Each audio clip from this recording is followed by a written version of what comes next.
Pa je neko rekao istoričar da je Lazar blizu te crkve opkoljen janjičarima i savladan doveden pred cara Bajazita, možda sam uhapšen, ranjen, u krvi onoj teškoj suzama on gleda, ali nije očajan Lazar, kao da osvojio ceo svijet.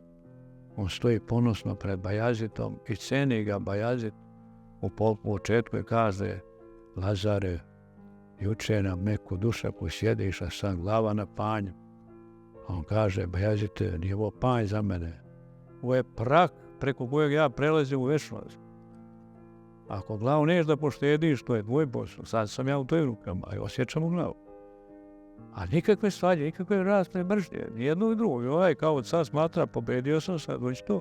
A i ovaj smatra, ako će stradam, ali ne što želje ni Kosova, ni Srbije, niti zbog Carigrada, ni Anadolije, na Kare, ne treba tome ništa. To je sve nek što ostane tamo ljudima koji žive. Ja sad vidim nešto u večnosti. I krv moja svjedoči to. Ja to neću povući tako, kako on kaže, ne odustajem od toga. Ja ću i dalje da se molim Bogu da ova zemlja i ovaj narod živi, a i ti ako Bog ugodno caruje, ako nije, i nažalost, znate već tu istoriju, Bajazit je posle 402. godine već na Anagorskoj bitci zarobljen i strašno podcijenjen i misli da ga onaj Tarlaman i pogubio i tako dalje. Taj mongolski kan, on je volio Lazara, pa ga cijenio, ali nije mogao da mu pomogne pre toga.